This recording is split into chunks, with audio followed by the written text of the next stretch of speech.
Most people spend their entire lives trying to become Justin Bieber. Justin Bieber spent years trying to escape being Justin Bieber. Think about that for a second. The more successful he became, the less happy he seemed. Justin Bieber got almost everything people spend their lives chasing: money, fame, influence, attention. By 16 years old, he was one of the most recognizable people on earth. Millions of fans knew his name. His songs dominated the charts. His concerts sold out in minutes. From the outside, it looked like the perfect life. So why did things keep getting worse? Why did the kid who seemed to have everything spend the next decade fighting battles nobody could see?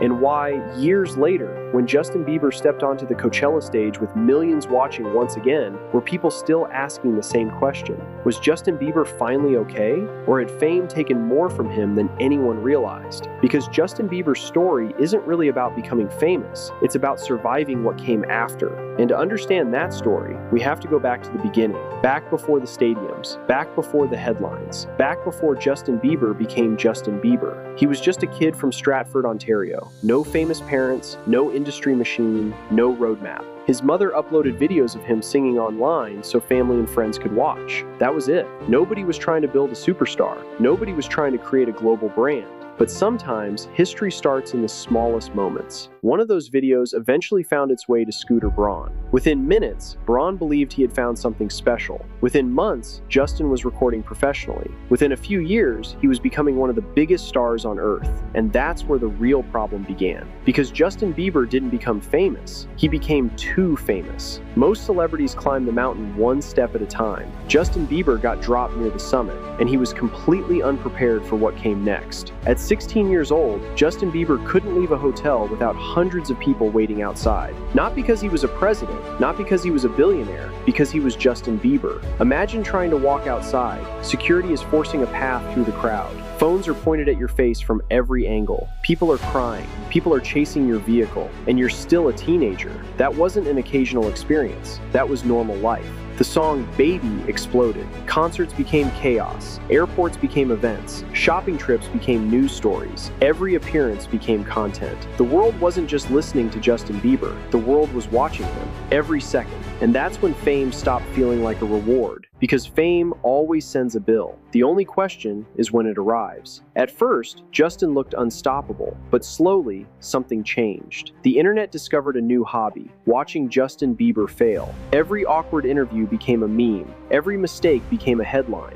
Every bad decision became entertainment. The same people who had celebrated his rise now seemed fascinated by his struggles. Late-night hosts mocked him. Comment sections exploded. Articles picked apart every move. And the strangest part? Millions of people enjoyed it. The world had spent years building Justin Bieber into a superstar. Now it looked like it wanted a front-row seat to his downfall. And here's what many people missed. Justin Bieber wasn't 30. He wasn't 40. He was still a teenager. Most people get to make mistakes in private. Justin Bieber made his in front of the entire planet. Every bad decision followed him. Every embarrassing moment lived forever online. And eventually, the pressure started showing. The smile looked different. The interviews felt different. The energy felt different. Fans started asking questions. Questions nobody had asked before. Was Justin Bieber actually okay? For years, nobody really knew. Then the story became even more serious. Health problems began forcing him away from the spotlight. Shows were canceled. Appearances became rare. Rumors spread everywhere. And then came the announcement: Ramsay Hunt syndrome, partial facial paralysis. Suddenly the conversation changed. Nobody cared about celebrity drama anymore. Nobody cared about chart positions. People just wanted to know if Justin Bieber would recover. And for the first time in his life,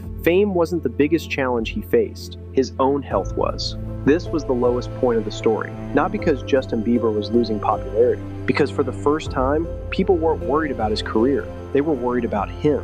The future felt uncertain. Fans feared the worst. Critics went quiet. And for a moment, it genuinely felt possible that the story people had followed for more than a decade might be ending. But it didn't. And that's what makes the next chapter so important. Because most celebrity stories go one of two ways: collapse or comeback. Justin Bieber chose neither. Instead, he disappeared. Not completely, just enough. He stepped away from the constant noise. Family became more important. Marriage became more important. Peace became more important. The public kept demanding answers. Justin seemed more interested in finding them. For years, he existed in a strange place. Still famous, still watched, but no longer chasing attention.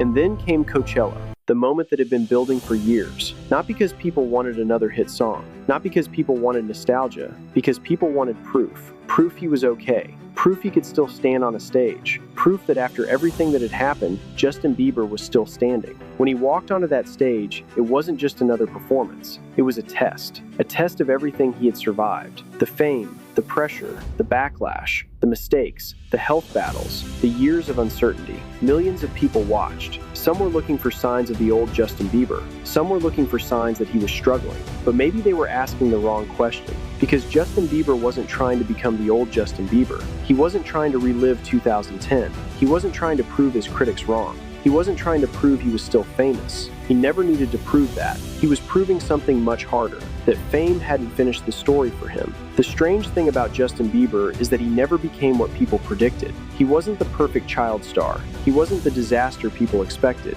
He wasn't the cautionary tale many wanted. He became something much more human, a person trying to figure himself out while millions of people watched. And maybe that's why his story continues to resonate, because almost nobody knows what it's like to be Justin Bieber, but everyone knows what it's like to struggle with who they are. Fame gave Justin Bieber almost everything: money, success, influence, history, but it took things too. Privacy, normalcy, pieces of a childhood he could never get back. And for a while, it looked like it might take even more, which is why that Coachella moment mattered. Not because it proved Justin Bieber was still famous. The world already knew that. It mattered because after everything fame had thrown at him, after everything it had taken, after years of people wondering whether he would ever truly find peace, Justin Bieber was still there, still standing, still moving forward. The world spent years asking whether Justin Bieber could survive fame. Maybe the real question was whether anyone could, and maybe that's the real story. Not how Justin Bieber became famous, but how he survived being Justin Bieber.